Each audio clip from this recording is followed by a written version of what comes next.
Hi guys, Squirrel here, and I'm back with Euro Truck 1.11.1, top left up there. There's been a patch. I was away on holiday in Devon, as it happens, but they released 1.11 finally. It's been loads and loads and loads of testing has gone into this version, and I think a lot of it is down to the AI. They've made so many changes under the hood in the AI, but when you first start up 1.11, the most noticeable thing, of course, is the interface. This thing, completely different.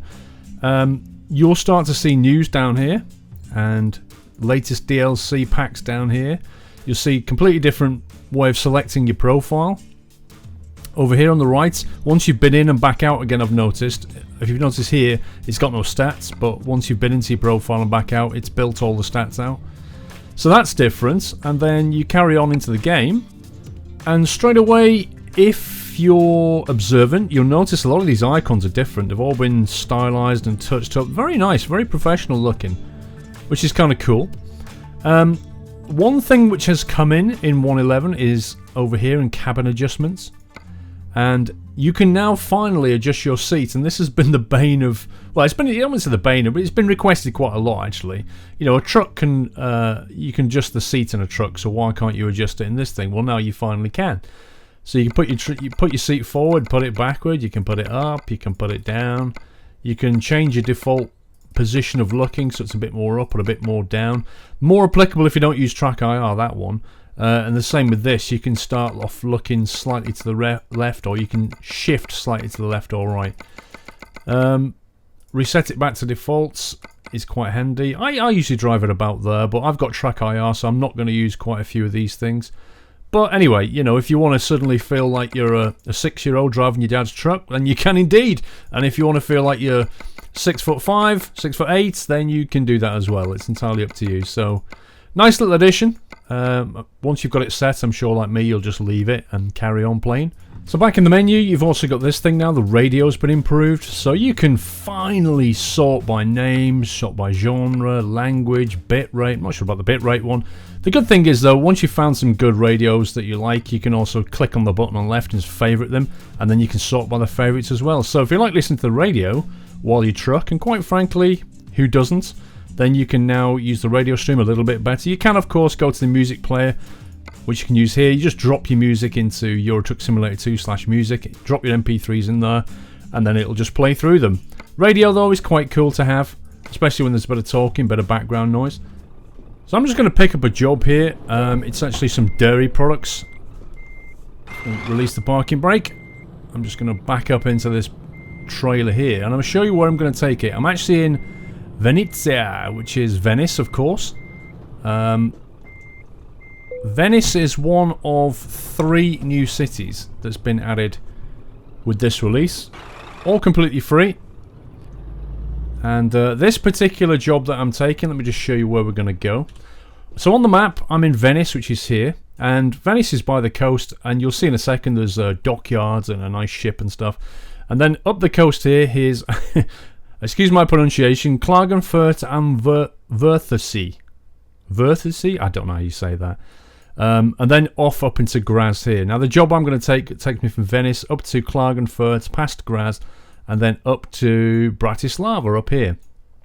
These 3 cities are brand new in 1.11, and they're just on the edge of the map there. So make a nice little addition, and they're all very, very different. This one is beautiful kind of dockyard area.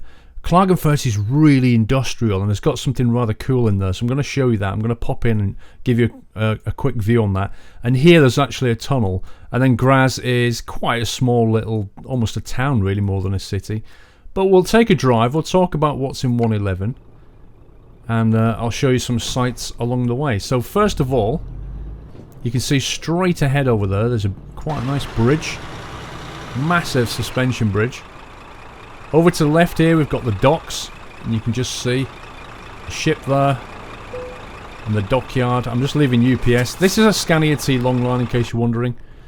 One of my Scania long lines. And also you're probably wondering why I've got a squirrel skin on it. Well, there's a mod coming out, not just yet, but there's a mod coming out soon, which I will release, which will give you Squirrel Logistics skins in black and white in quite a lot of trucks, most of the trucks in the game in fact, including things like the Actros MP4, the Scan ET Longline, a few extra things that you can download as mods. So that will allow you, if you want to drive Squirrel Logistics trucks in pretty much any of your favourite truck models, which is kind of cool. And that one comes courtesy of Jacob, who's the guy who did the tandem mod that I released recently. So what else have we got in this thing? So we've got Venice, Graz and Klagenfurt. We've got the seat adjustment feature. What else have we got? We've got massive changes to the AI code. They've put it down as several months of tweaks, but it's a bit more than tweaks. It's quite, there's quite a lot of changes gone in, tons of feedback from the testers. And I have noticed that the AI is, whereas it used to be quite aggressive in many ways, particularly at roundabouts, now it seems to have swung the other way. The AI seems to be incredibly giving way of you, if you like. I was on a roundabout and I started to indicate, and this truck got onto the outside lane of the roundabout. I was on the inside lane going around the roundabout, and I started to indicate to exit, and of course he was in the outside lane. He just immediately stopped. Honestly, the truck just stopped and then allowed me to exit the roundabout, which was just, wow, it's completely unheard of. I've seen it at junctions as well. I've seen the trucks be incredibly permissive. I've also seen some strange things. I've seen them give way. You're sort of waiting at a junction just to turn, and they've got complete right of way on the main road, and they just kind of stop and let you go and hold up loads of cars behind them. You just think, it's nice, but doesn't quite feel as realistic. However, I think I probably prefer it being more permissive than more aggressive. However, I would like to see a lot of variance across the different vehicles. I'd like to see some passive and some aggressive. I'd just like to see it all mixed up a bit. I don't want to feel like all the cars and all the vehicles are behaving like clones. I don't want that. I want, because drivers aren't like that in real life, are they? When you're on the roads, you meet some people who will just flash you out, and you'll meet people who will just cut you up, and everything in between. Anyway, so I've got to play a bit more with that, and I've got to do a bit more testing and try doing some, indicating.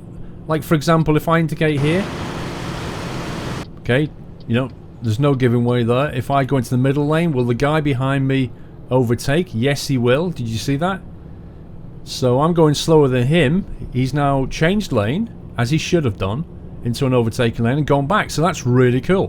What about this guy in the inside lane? Is he going to undertake me?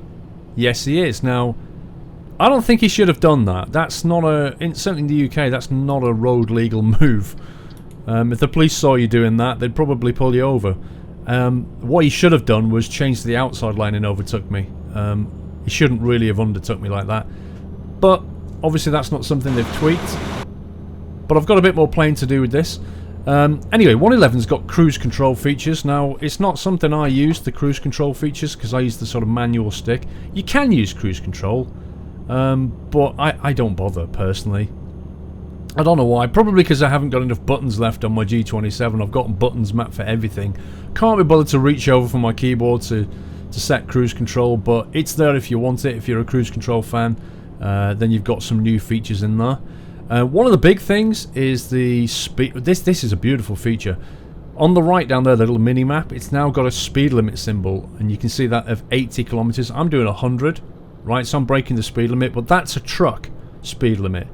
If you go into the settings, you can, in the options on the gameplay, you can have it display the truck speed limit or the car speed limit, because obviously the truck speed limit is a lot more restricted than the car. So, I should be doing 80 kilometers maximum. It's now dropped down to 70.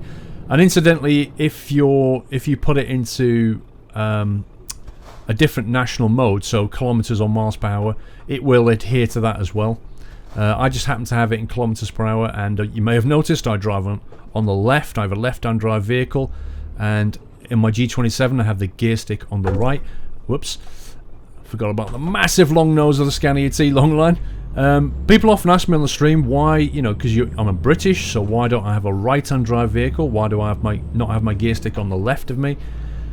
Quite simply, because most of the driving in European Truck Simulator, most of the driving is, funnily enough, on continental Europe, not in the UK, and everybody in continental Europe drives on the right hand side of the road and they sit on the left hand side and the gear stick is on the right of them, and so on. So I just find it more natural and more easy when I'm playing this game to have it in that configuration. And likewise, because in continental Europe all the speed limits are in kilometers per hour, there's only basically the UK doing miles per hour in Europe. Everybody else is on, you know, metric kilometers driving on the right. I don't think that's ever going to change. I think it would be very hard to change the UK over to kilometers per hour and all start driving on the right hand side of the road. I think it would be pretty much impossible change to make these days. But that being said, I can quite easily flick from left to right, no problem at all. So even though I'm British and I drive on the other side, in quotes, of the road, I don't find it a problem to drive with kilometers per hour and, you know, sitting on the left. I find it completely natural.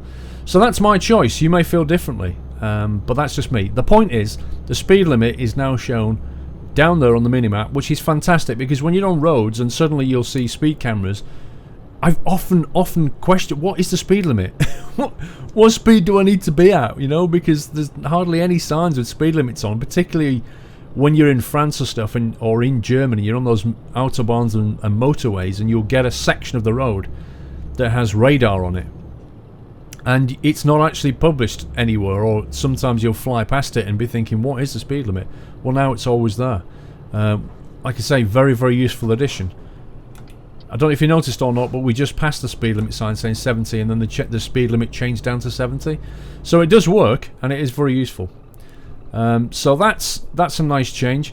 As I said, the UI has been given somewhat of a facelift. Nice new icons. I think it's progressive, it's iterative, it's nice to have. Meanwhile, under the hood, there's been some more substantial changes. Now, particularly around the sort of modding area. They've given more abilities to the mod authors. All the details are on the patch notes if you want to go and read them. I will leave a link to the actual release, which has a link to the detailed patch notes if you want to read it. I'm just going to give you a kind of overview, but basically they've added support for sway bar simulation, and they've also messed around with the center of gravity of the truck and the trailer. And now there's even a new option. If you go into the options menu, you can adjust the trailer and how kind of what's the word I'm looking for, how stable it is, the trailer stability. So I guess that's aimed at the fact that if you want the trailer to be effectively like it's on rails, and no matter what you do or how you drive, it's never really going to start tipping over. Or you can go the other way. You can have it highly unstable and give yourself a hilarious drive. I think what would be a funny drive, thinking about it... Whoopsie, wrong line. Do you see that car? Then he backed off to let me over. That was fantastic. Did you see that? Because my lane was closing off and he just backed off and let me in. So that was nice. The concrete mixer, right? There's a concrete mixer and there's like a coal truck. They are infamously unstable. Top heavy all the way they are. Now I'm thinking to myself, if you picked up one of those things and then slid the bar all the way to the maximum highly unstable trailer, I reckon you'd be in for a rather interesting time. I reckon you'd have a job stopping that thing from tipping over every time you went round a bend. So maybe, I don't know. And then again, there's the Boabab tree, which funnily enough, people have asked me to drive in the Boabab tree again. Even though I did a 4-part video many moons ago with the Volvo. It was a great video, that one. And people have asked me to do it again. Maybe a Boabab tree with a highly unstable trailer setting could be fun. I'm going to try and not smack the nose of my Scania this time. There we go. It just about fits. Just about fits inside before it hits the barrier. Remember, this game is built entirely around cab-over trucks and not around these kind of long-nosed trucks that you get, particularly in America and Australia, but not so much in Europe. So, where the actual toll booth icon is quite close to the barrier, and if you're in a long-nosed truck, sorry, then, you know, quite often I did actually have a case where I couldn't on the new Pro Mod map I couldn't select it, which brings me, interesting enough, onto something else about the underlying changes. You'll probably have found when 1.11 released that all of a sudden your Pro Mod map and your TSM map and all the other maps broke. Instantly broke. They don't work straight away. That's to do with the underlying changes, and just to give you an idea of how substantial the changes are. Whoa, look at this bridge. Gotta have a look at this. And that's some nice scenery right there. With the mountains as well. That's lovely. Just to give you an idea of how substantial the changes are, since 1.11 release, ProMod currently is still not working with it. It's in a beta. The ProMod team allowed me to stream it on Sunday Night Trucking, and we found a few bugs on the way. But, you know, they're fighting against it. They're trying to bring the mod back into shape. And TSM, I have no idea, but TSM tend to take longer than ProMod fixing their maps up after a release. And of course, I think the multiplayer mod is broken as well with 1.11. So there's quite a lot of changes have gone in. As soon as the release comes out, boom, everything just breaks. And then we've got to wait for an update. But don't forget, you know, although SCS allows modding, they don't officially support it. And if they release a change to the game, then it's up to the mod authors to make their mods work with the game again. That's just the way it is. It's always going to be that way. That's not an SCS responsibility at all. But that being said, I'm sure they don't go out of the way just to break things. They're always obviously trying to improve the game, trying to make it better for us, and give more control and flexibility to the mod authors. So, you know, they tend to work with the community quite well. So any changes that they do make are not, you know, deliberate kind of breakage. Ha ha ha! We break your mods just to annoy you. It's not like that at all. It's very much progressing the game. And then the mod authors obviously just go and play catch up, and they're great. I mean, let's face it, they're not being paid to do this. They do it because they have a love of it. And I'm just looking at the scenery around here and going, how rather splendid it is. Very mountainous and scenic, isn't it? I think we should be coming up to a tunnel. The tunnel that I mentioned earlier. We should be coming up to that soon. And a turn off. Well, there's a Salzburg turn off and Innsbruck. Let's just quickly have a look where I am on the map. Yeah, there you go. So pretty soon we'll be coming up to Klagenfurt. So we'll get off at Klagenfurt. I'll quickly show you. You can see there's only one road into Klagenfurt, funnily enough. Comes along here, and then, you know, there's no other way out. There's no other way in. It's just on its own, as it were. Actually, I think the tunnel might be over here, you know. I've got a feeling it's not here. It might be here. But it's a tunnel through the mountains. And it looks rather cool. Or maybe this is it here. We'll see. I remember seeing it while I was having a quick overview. So another thing is, which I'm not going to show you because it will damage my truck and cost me money, but they've redone the sounds for the crash sounds and the scratching sounds, and you can try this yourself. If you just take your vehicle and crash into some stuff, not other vehicles, just crash into stationary objects. Whoopsie, wrong lane. Oh, here it is. Look at this. This is the tunnel. There you go. I don't know what the speed limit is in here, but I'm sure we'll find out. 70 maybe? Is it going to drop down to 50? No, it's 100 for the cars. 70 for me, I should. Oh, 80 for me. There you go. Says it's got speed limit cameras, so I should probably behave myself through here.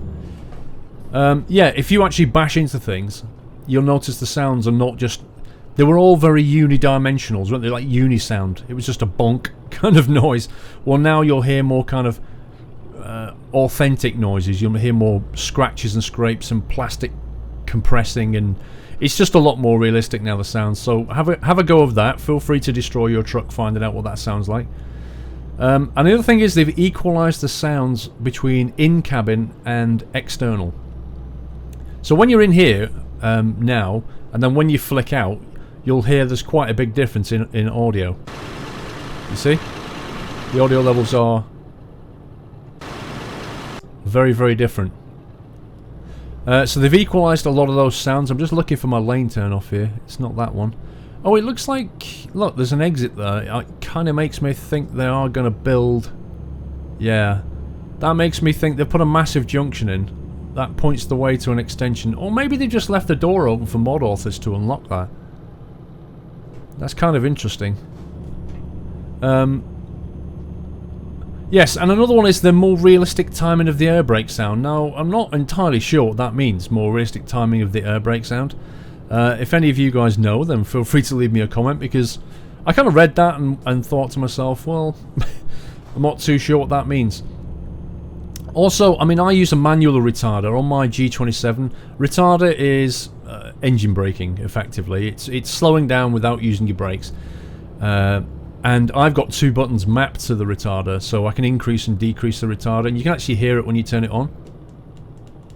Although, if I press the right buttons. Did you hear the whine? Just to the right of my steering wheel as well, you can see the retarder lever. You see it come down when I press, there you go. And you can hear that whining sound. Going down a hill with a heavy load, it's amazingly useful, and I think that might be Innsbruck Airport.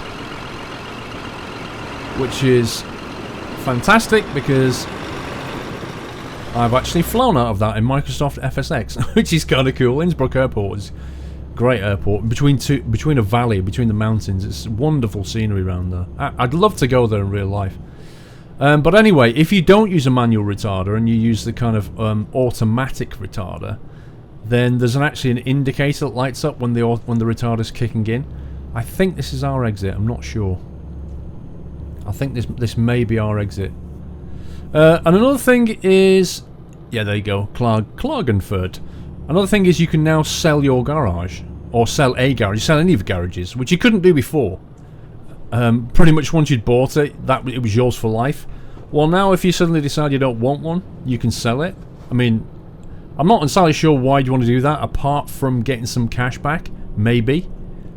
Which, you know, is fair enough in the early game, but, you know, once you're in mid-game and the money starts rolling in from your AI drivers, I can't see you ever wanting to sell a garage. In fact, I think I kind of find it they're a bit more like Pokemon to me. You know, you got to catch them all.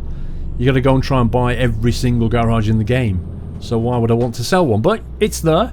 But the more important thing is that you can now move your headquarters to another city. So, do you remember when you very first created your profile and you didn't really know much about your truck and you created your city and created your first garage and just plopped it in some city somewhere and later realised maybe you shouldn't have put it there because you now know the game better and realised that was a rubbish choice? No, I'm not talking about me in Felixstowe. Not at all. Well, yes I am. Yes I am. I want to move my city, thank you very much. My headquarters, and now I can. I can now move my headquarters to another city, which is a wonderful addition. Now we're coming into Klagenfurt now, and you'll see what I mean about this being incredibly industrial. You can already see the chimney stacks. What is that? Is that like a Bentley or something? That was a very, very posh banana-coloured car. I must admit, if I owned a Bentley or a Rolls Royce, I don't think I'd ever get it banana colour. I mean, it'd be kind of cool to be Yazoo, but not on a Rolls Royce.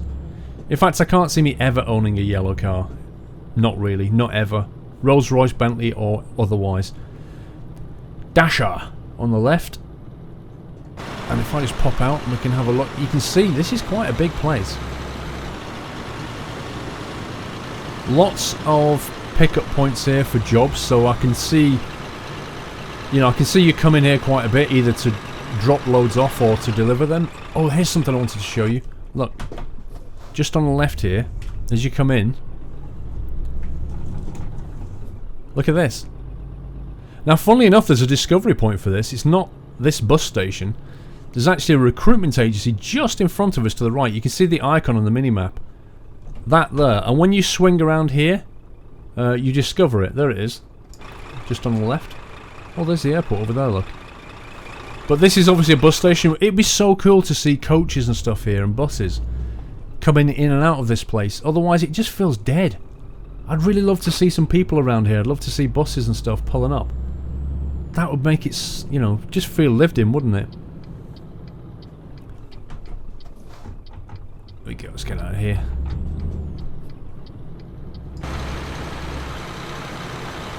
Balloon in the sky, you can see the scenery. Kind of Gothic-esque buildings on the left. I'm going to hang a left here, I think.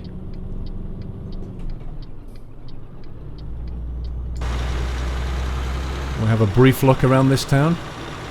Container yard on the right there. Again, that should be a pickup point, I would have thought.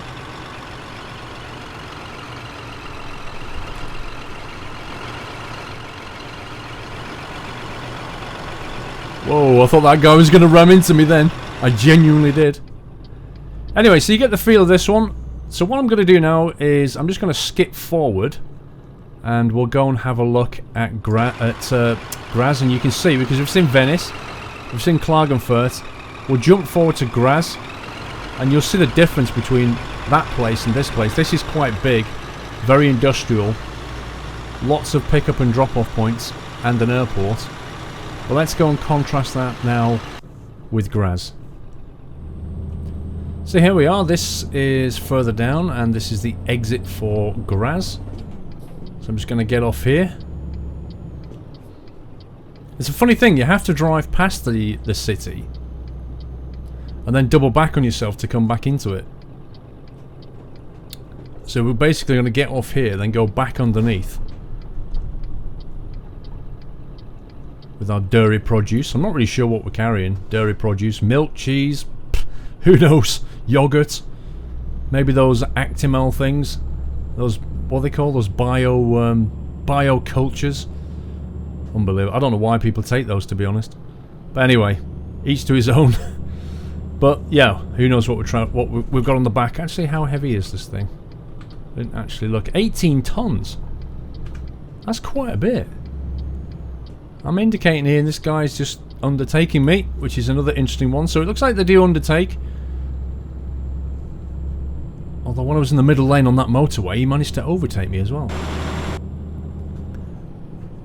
Right, so we're coming up on Graz. It's quite busy at the moment. Let's get back in this lane. I wonder if him moving over had anything to do with me. I reckon it did, you know. The moment I moved lane, he sort of gave way again, didn't he? And got out of the fast lane. So here we go, it's all fenced off. There's a garage there which I've already purchased. There's a massive DayZ-like thing though. If you've ever been to in DayZ, Electro has got things like that in it. If you've ever played DayZ. Let's take a right here actually. Let's have a quick look around. So a couple of pickup points, but this place is nowhere near as big. It does seem to be heavily walled off though. There's a wall on the way in. There's a wall on our left. Oh, we're moving. Maybe 8th gear is a bit too much. There we go. So the architecture, very, very different. There's even got apartments on the right there. Or flats. I assume they are.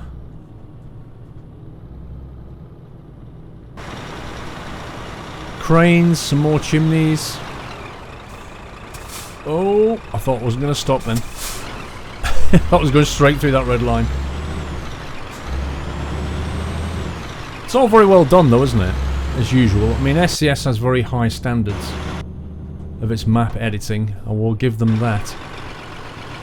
Now let's see if we can have some fun at this roundabout. Let's see if there's any AI cars are going to come our way. There we go. Just see how things react. No. What about him then? Is he going to pull out on me? Yes, he does. The car, did you see the car in front of him stopped on the roundabout? I'm not exactly sure why. I mean, obviously he was giving way for something else. But, you know, you shouldn't... The AI should never stop on a roundabout unless it has to. It would certainly never stop to give way to anybody else coming onto the roundabout.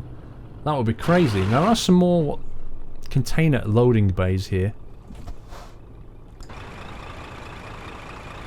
Actually, this place is a little bit bigger than I initially thought it was. I'll be honest. I thought it was a lot smaller, but it's not. However, there's a lot more scenery down there that I can't go to. That's all blocked off, which is a shame. So it's giving me the illusion that it's bigger. So maybe it's not actually, because in terms of the road networks, it's not that big. Let's head out of Graz. It's a bit of a meh city, Graz, I think. You kind of come into it and go, yeah, well, you know, it's alright, isn't it? Whereas Venice looks very, very nice, I think. And Klagen looks extremely industrial. So they kind of stick in your mind a bit better. I think Graz... Don't you pull out on me, pal. I think Graz just... It is what it is, but it doesn't really stand out in your mind for me. Anyway, I shall move on. Let's go and jump forward to the next city, which is our destination, Bratislava. When you're driving out of Graz, bear in mind that the road out of Graz is a new road. When you're driving north out of Graz up to Bratislava, most of the scenery is just, you know, normal motorway type scenery, but there is a bit on the right hand side, on a hill on the right, you can see a rather nice quaint looking castle. Keep your eye out for that one. And then shortly after that, there's like some cliffs and an antenna. So keep your eye out for that. That's probably the most interesting thing that I saw along the way. Although here in Bratislava, I've not actually noticed that before. You can only see that by going external. It's a shame really. All that on the left there is completely hidden by a fence. The artist did all that work behind there and then just slapped a fence in front of it, so you can't actually see it. Anyway, here we are at Bratislava, so we're about to drop off our dairy produce. And that will be that. That's 111 in a nutshell. There are some other bits and pieces, like they improved the collisions of player trucks and AI vehicles. Again, I'm not entirely sure what that means. If any of you guys know what that means, improved the collisions of player trucks and AI vehicles. Does that mean they've improved so that it doesn't happen as much, or they've just improved it? In what way has it been improved? It's not clear. That was a bit naughty of me pulling out there, to be honest. It's not clear in what way it's been improved. That's what I don't understand. But on the whole, with 111, apart from the fact that it broke the maps, I'm pleased with the changes. I think the interface has been given a nice refresh. There's some lovely little touches kicking around. And there's some more stuff has happened underneath for mod authors so that they can give us more control over, particularly in the physics area. I think more control has gone in. I just wish they'd start to make a move towards double articulation points, or even more than two. Just more than one would be nice. But oh, look at that! Isn't that cool? The Squirrel Logistics tandem trailer sat here waiting for me. How quaint! And the trailer with the Volvos on it. Brilliant. Yeah, because I'm sure we all want to see road trains and stuff. And that's only going to be possible when we have more than one articulation point. I'm trying to reverse this in using just the mirrors. It is difficult because the mirrors are very wide angle. We shall give it a go. It's got to be close. I'm a surprise. Oh, look at that. I was just a little bit off. Never mind. I don't know if you guys would like me to do a video about how to reverse trailers. Is that something that you would want to see or not? I'm not sure. I've always wondered if I should make one, like a driving skills type thing, because reversing trailers, you know, it is unnatural and weird to a lot of people. So if you would like me to make a video on that, if you're having trouble reversing with a trailer, because let's face it, once it gets to double articulation type stuff, it's going to be very, very difficult.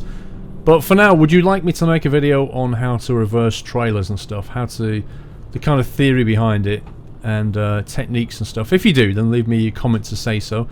If I see enough comments saying that you'd like to see it, then I'll make one. And if you don't, then I'll otherwise assume that you're all expert truckers, which, you know, you may well be by now, who knows.